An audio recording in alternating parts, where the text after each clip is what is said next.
नमस्कार साथियों, राजस्थान इंस्टीट्यूट के ऑनलाइन प्लेटफॉर्म पर आपका स्वागत एवं अभिनंदन है। दोस्तों, आज हमारा नया टॉपिक स्टार्ट होने वाला है पर्सनालिटी, जिसे हम व्यक्तित्व के नाम से जानते हैं। तो आज हम बात करेंगे व्यक्तित्व क्या है। तो सबसे पहले मैं आपको इसकी डेफिनेशन बता देता हूँ। व्यक्तित्व का मतलब होता है एक व्यक्ति का किसी दूसरे व्यक्ति पर पड़ने वाला प्रभाव, तो इसे हम कहते हैं पर्सनालिटी। तो एक व्यक्ति का जब दूसरे व्यक्ति पर प्रभाव पड़ता है तो वो उसकी क्या है, पर्सनालिटी है, व्यक्तित्व है। अब मैं बात करूं यहां पर व्यक्तित्व शब्द की, तो व्यक्तित्व जो है ये शब्द जो है पर्सोना शब्द से बना है, अर्थात जो पर्सनालिटी शब्द है, पर्सनालिटी शब्द है ये पर्सोना शब्द से बना है, पर्सोना। इस पर्सोना शब्द का मतलब होता है मुखौटा। पर्सोना शब्द का मतलब होता है मुखौटा, या फिर टास्क भी इसको हम कह देते हैं। तो मुखौटा का मतलब मुखौटा का मतलब मैं आपको बता देता हूं। एक व्यक्ति का जब दूसरे व्यक्ति के सापेक्ष जो प्रभाव पड़ रहा है उसे हम कह देते हैं पर्सनैलिटी, या मुखौटा के नाम से हम इसे जानते हैं। तो चलिए, कुछ मनोवैज्ञानिकों की मैं यहाँ पर बात करूंगा जिन्होंने जो है इसके बारे में कुछ बताया है, कुछ परिभाषाएं बताई हैं। उन मनोवैज्ञानिकों की मैं यहाँ पर बात करूंगा। तो सबसे पहले मैं यहाँ पर बात करता हूँ वारेन के बारे में। वारेन व्यक्तित्व को क्या कहता है, देखिए, व्यक्ति का संपूर्ण मानसिक संगठन होता है। तो वारेन के अनुसार व्यक्तित्व क्या है, व्यक्ति का संपूर्ण मानसिक संगठन होता है जो उसकी विकास की किसी भी अवस्था में जो है पाया जाता है। मतलब उसका जो मस्तिष्क का संगठन है, मस्तिष्क का जो विकास है, संपूर्ण मानसिक जो संगठन है, उसकी विकास की एक अवस्था मानी जाती है क्या, पर्सनैलिटी, व्यक्तित्व। तो ये परिभाषा बताई वारेन ने। तो साथियों, मैं आपको बता देता हूं, परिभाषाएं एग्जाम में कम पूछी जाती हैं। दूसरी परिभाषा है आल्पोर्ट महोदय की। तो यहां पर मैं बता देता हूं आल्पोर्ट ने क्या परिभाषा बताई। व्यक्ति के वे शारीरिक एवं मनोदैहिक गत्यात्मक दिशाएं होती हैं जिससे व्यक्ति सामाजिक वातावरण में सामंजस्य बनाए रखता है। मतलब शारीरिक और मनोदैहिक जो दशाएं होती हैं वही जो है सामाजिक वातावरण में सामंजस्य बनाए रखती हैं। शारीरिक और मानसिक दशाएं, यही क्या है, पर्सनैलिटी है। एक तो व्यक्ति का जो फिजिकली है, फिजिकली जो आपको दिखता है वो भी पर्सनैलिटी होती है, लेकिन मानसिक विकास भी जो है उसकी पर्सनैलिटी में योगदान करता है। तो मतलब शारीरिक और मानसिक दोनों चीजें आपको ध्यान रखनी है व्यक्तित्व के बारे में। तो ये आल्पोर्ट महोदय की यहाँ पर परिभाषा है। अगली मैं परिभाषा की बात करूंगा यहाँ पर वुडवर्थ के बारे में। तो वुडवर्थ ने जो है क्या बताया, व्यक्तित्व जो है व्यक्ति की विशेषताओं का क्या है, समग्र रूप है। व्यक्तित्व का मतलब होता है व्यक्ति की जितनी भी विशेषताएं हैं वो सभी जो है क्या कहलाती हैं, पर्सनैलिटी कहलाती हैं। मतलब समग्र रूप है पूरा, जितनी भी उसमें विशेषता वो सभी वो व्यक्ति की पर्सनैलिटी को डिसाइड जो है यहाँ पर करती हैं। अब मैं बात करूंगा रेक्स रॉक्स। तो रेक्स रॉक्स ने क्या बताया कि व्यक्तित्व जो है व्यक्ति के मान्य और अमान्य गुणों का क्या माना जाता है, एक पुंज माना जाता है। पुंज का मतलब होता है समूह। तो मान्य गुण और अमान्य गुण, मतलब जो हमारे समाज में मान्य गुण हैं जिनको समाज मानता है उन गुणों को अपनाना, और अमान्य गुणों का भी जो है इसमें समावेश, मान्य और अमान्य दोनों गुणों का समावेश क्या बताया गया, रेक्स रॉक्स के अनुसार पर्सनैलिटी बताया गया। मतलब व्यक्ति में कुछ बुराइयां भी होती हैं, कुछ अच्छाइयां भी होती है, इनसे सभी का जो है सम्मिलित रूप जो है क्या कहलाता है, व्यक्तित्व या पर्सनैलिटी कहलाता है। ये परिभाषा बताई गई रेक्स रॉक्स के अनुसार। अगली मैं बात करूंगा गिलफोर्ड के अनुसार। गिलफोर्ड ने क्या बताया व्यक्तित्व के बारे में, तो देखते हैं। व्यक्तित्व जो है व्यक्ति के गुणों का क्या है, समन्वित रूप है। मतलब व्यक्ति में जितने भी जो है गुण पाए जाते हैं उन सभी गुणों का एक सम्मिलित रूप, एक समन्वित रूप जो है वो क्या कहलाता है, यहाँ पर गिलफोर्ड के अनुसार वो पर्सनैलिटी या व्यक्तित्व यहाँ पर कहलाता है। तो ये कुछ मनोवैज्ञानिकों की यहाँ पर परिभाषा है। अब जो है इसका निचोड़ मैं आपको बता देता हूं व्यक्तित्व का मतलब क्या है। निष्कर्ष के तौर पर यह स्पष्ट होता है,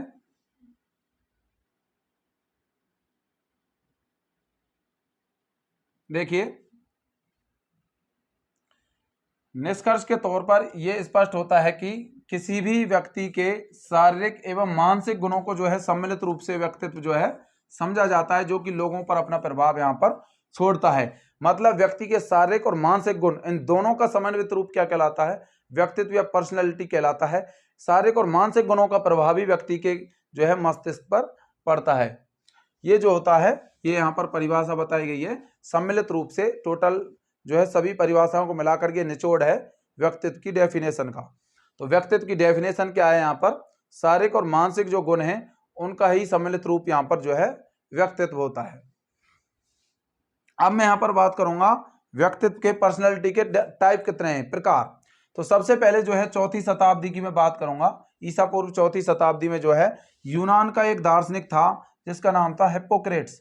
हिप्पोक्रेट ने इसके जो है प्रकारों में बांटा इसको, मतलब इसका प्रकारात्मक वर्गीकरण किया और जो है जिसके अनुसार व्यक्तित्व को इन्होंने 4 प्रकारों में बांटा। एक तो यहाँ पर मैं बात करूंगा पीले पित्त वाले व्यक्ति, दूसरी यहाँ पर काले पित्त वाले व्यक्ति, तीसरी श्लेष या कफ और चौथा रक्त। ये 4 प्रकारों की उन्होंने बात करी। मतलब एक तो व्यक्ति का पीला पित्त होता है, दूसरा काला पित्त वाले व्यक्ति होते हैं, तीसरा यहाँ पर श्लेष अर्थात जिनका कफ वाली जो प्रवृत्ति है उस टाइप के भी व्यक्ति होते हैं, और चौथे यहाँ पर रक्त। तो 4 प्रकार किसके द्वारा बताए गए? हिप्पोक्रेट्स। केवल आपसे इतना ही एग्जाम में पूछा जाएगा कि हिप्पोक्रेट्स के अनुसार जो है कितने प्रकार हैं। तो यहाँ पर 4 प्रकार बताए गए हैं हिप्पोक्रेट्स ने, पीला पित्त वाले व्यक्ति, काले पित्त वाले व्यक्ति, श्लेष या कफ वाले व्यक्ति और चौथा जो है रक्त वाले व्यक्ति। तो ये 4 प्रकार यहाँ पर जो है हिप्पोक्रेट्स के अनुसार यहाँ पर बताए गए हैं। अगली मैं बात करूंगा क्रेचमर की। देखिए क्रेचमर क्या बताता है यहाँ पर। क्रेचमर ने 4 प्रकार बताए व्यक्तित्व के। पहली मैं बात करूंगा, फर्स्ट प्रकार है यहाँ पर गोलकाय, दूसरा है लंबकाय, तीसरा है सुडौलकाय, चौथा है मिश्रित काय। देखिए क्रेचमर ने व्यक्तित्व के 4 प्रकार बताए यहाँ पर।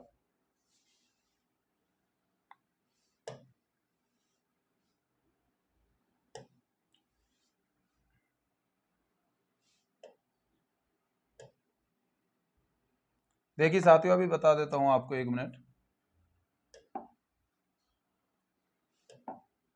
देखते हैं।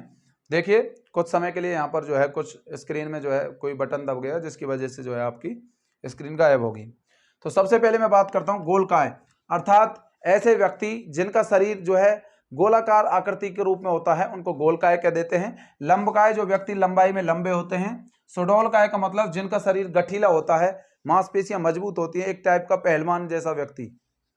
अगला है मिश्रित काय, मतलब इन सभी का जिसमें गुण होता है, जो कि सुडौल काय वाला हो, लंबकाय और गोलकाय वाला व्यक्ति हो, वो जो है मिश्रित काय में यहाँ पर सम्मिलित किया गया है। तो 4 प्रकार क्रेचमर के अनुसार बताए गए हैं, गोलकाय, लंबकाय, सुडौलकाय और चौथा जो है मिश्रित काय। तो 4 प्रकार जो है यहाँ पर बताए गए हैं।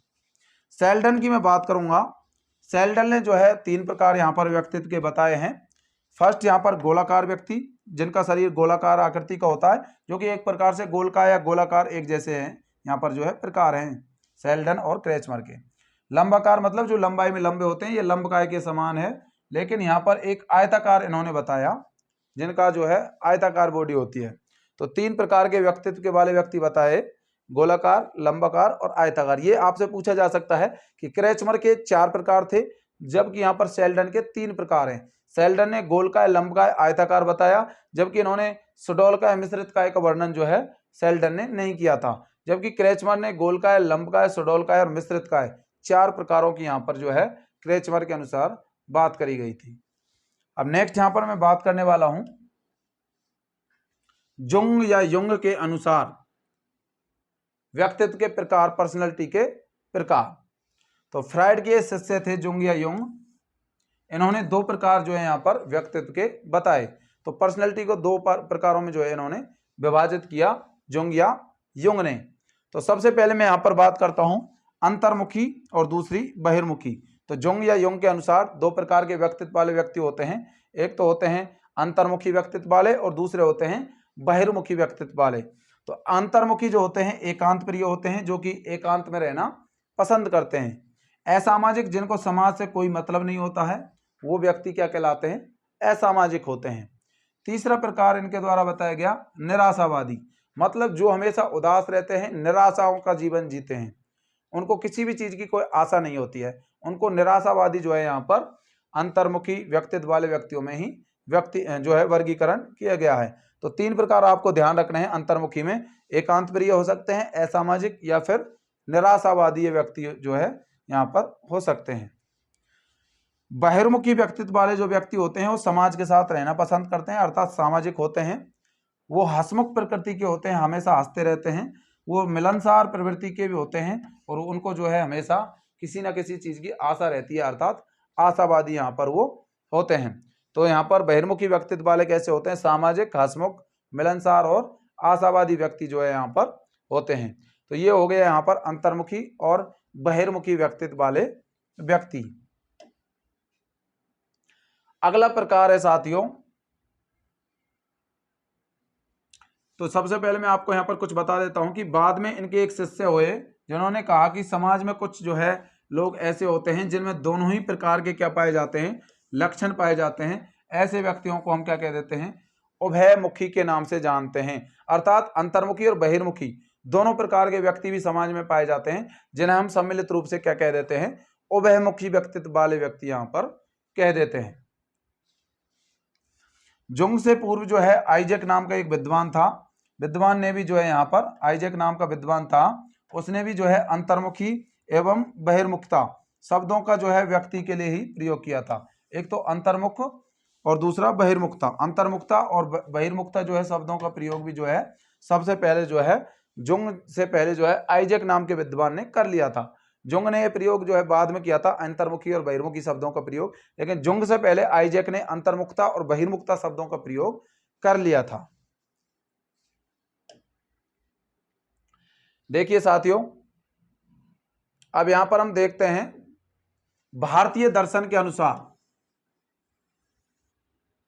भारतीय दर्शन के अनुसार अर्थात कपिल मुनि की मैं यहां पर बात करूंगा, जो कि सांख्य दर्शन के क्या थे? प्रेरणेता थे। सांख्य दर्शन के प्रेरणेता कौन थे? कपिल मुनि। तो कपिल मुनि के द्वारा जो है व्यक्तित्व के कितने प्रकार बताए गए? 3 प्रकार जो है बताए गए। सबसे पहले मैं बात करूंगा रजोगुणी, अर्थात ऐसे व्यक्ति जो कि रजगुण वाले व्यक्ति होते हैं, वीर होते हैं, साहसी होते हैं, सेवाभावी होते हैं, रक्षक होते हैं, प्रजावत्सल होते हैं। राजा जैसे जो व्यक्ति होते हैं वो रजोगुणी होते हैं। अर्थात रज का मतलब होता है मिट्टी, अर्थात जो अपनी मिट्टी की रक्षा करने वाले होते हैं रजोगुणी। वो वीर होते हैं, साहसी होते हैं, सेवाभावी होते हैं, रक्षक होते हैं, प्रजावत्सल मतलब अपने प्रजा के लिए जो है वात्सल्यता का भाव रखते हैं, प्रजावत्सल होते हैं, और राजा जैसे होते हैं जो कि अपनी प्रजा की सुरक्षा करने का काम करते हैं। वो व्यक्ति रजोगुणी कहलाते हैं। दूसरा प्रकार है सतोगुणी। सतोगुणी ऐसे व्यक्ति होते हैं जो कि सद्गुणी होते हैं, उनमें अच्छा गुण होता है, धार्मिक प्रवृत्ति के होते हैं, सबसे मिलनसार होते हैं, सबसे हमेशा मिलते रहते हैं, सहिष्णुति होते हैं, सहिष्णु होते हैं, सहिष्णुता का उनमें भाव पाया जाता है, सदैव हमेशा जो है वो सहयोग करते रहते हैं एक दूसरे का, अर्थात सहयोगी भाव वाले वो व्यक्ति होते हैं। तो ये होते हैं सतोगुणी। तीसरा है यहाँ पर तमोगुणी, अर्थात तम शब्द का मतलब होता है अंधकार। तम शब्द का मतलब क्या है? ये तम शब्द जो है इसका मतलब होता है अंधकार। तम शब्द का मतलब होता है अंधकार।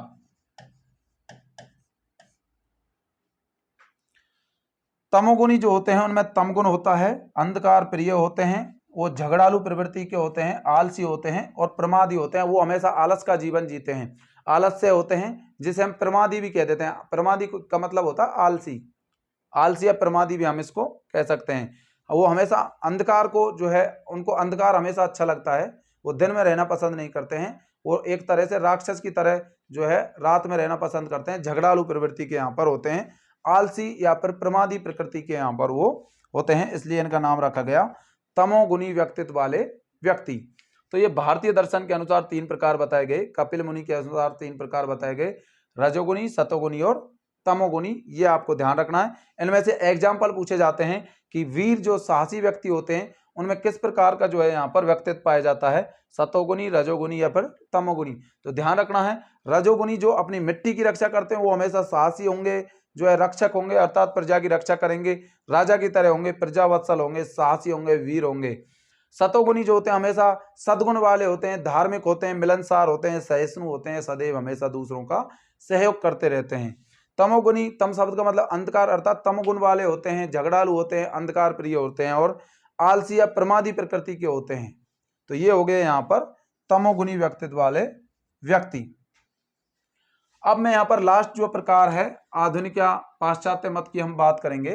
तो उनके अनुसार 3 प्रकार बताए गए आधुनिक मत के अनुसार। वर्तमान में जो मत चल रहा है पाश्चात्य मत की बात करूंगा यहाँ पर। सबसे पहले भावशील व्यक्ति। भावशील व्यक्ति कौन से होते हैं? जो कि हमेशा भावुक हो जाते हैं, कोई भी बात आती है उसको लेकर के वो भावुक हो जाते हैं, उनको हम कह देते हैं भावशील व्यक्ति। बहकावे में आने वाले, जो हमेशा दूसरों के बहकावे में आ जाते हैं, किसी भी बात से वो बहक जाते हैं। तो बहकावे में आने वाले व्यक्ति भावशील होते हैं, जो कि हमेशा सदा दुखी रहते हैं, अर्थात हमेशा दुखी यहाँ पर रहते हैं। तो भावशील में भावुक, बहकावे में आने वाले और सदा दुखी, ये व्यक्ति जो है भावशील प्रकृति के होते हैं। अगला प्रकार है कर्मशील, जो कि हमेशा कर्म करते हैं, अर्थात कर्मठ होते हैं, कर्मों पर विश्वास करने वाले होते हैं। अंतिम रूप से कैसे होते हैं? वो सुखी रहते हैं, जो कि हमेशा सुखी रहने वाले व्यक्ति होते हैं। उनका जो अंतिम उद्देश्य होता है वो सुखी रहना होता है, जो कि हमेशा कर्म करते हैं। जो व्यक्ति कर्म अच्छे करता है तो उसका जो अंत है वो भी अच्छा ही रहता है, अर्थात अंत में अंतिम रूप से जो है वो सुखी रहते हैं। तो ऐसे व्यक्ति जो है कर्मशील कहलाते हैं। तीसरा है विचारशील।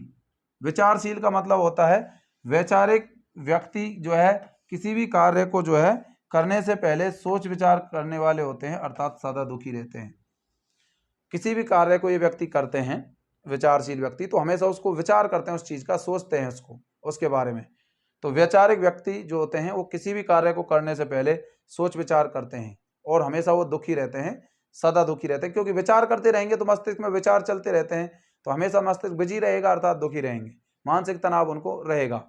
तो इस प्रकार जो है मैंने यहाँ पर आपको जो है कई प्रकार इसके बता दिए हैं, सभी मनोवैज्ञानिकों के अनुसार और जो है भारतीय दर्शन के अनुसार और पाश्चात्य मत या आधुनिक मत भी मैंने आपको बता दिया है। 3 प्रकार बता दिए, भावशील, कर्मशील और विचारशील। नाम से यहाँ पर पता चल रहा है भावशील का मतलब जो हमेशा भावुक हो जाते हैं, छोटी सी बातों को लेकर भावुक हो जाते हैं, जो हमेशा दुखी रहेंगे। भावुक होंगे तो छोटी छोटी बातों को लेकर तो वो हमेशा कैसे रहेंगे? दुखी रहेंगे, सदा दुखी रहते हैं।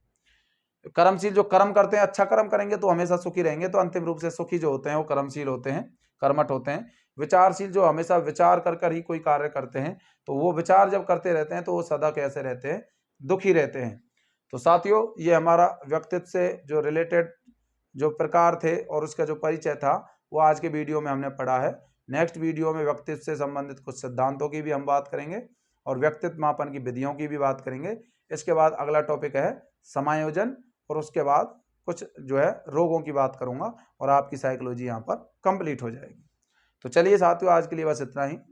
यदि आपने अभी तक प्ले स्टोर से जो है राजस्थान इंस्टीट्यूट ऐप को डाउनलोड नहीं किया है तो डाउनलोड कर लें और कोर्स परचेज नहीं किया है तो कोर्स परचेज करें। साथ में आपको PDF नोट्स जो है मिलेगी और जो है एग्जाम तक आपको फुल गाइडेंस यहाँ पर मिलेगा। जय हिंद, जय भारत।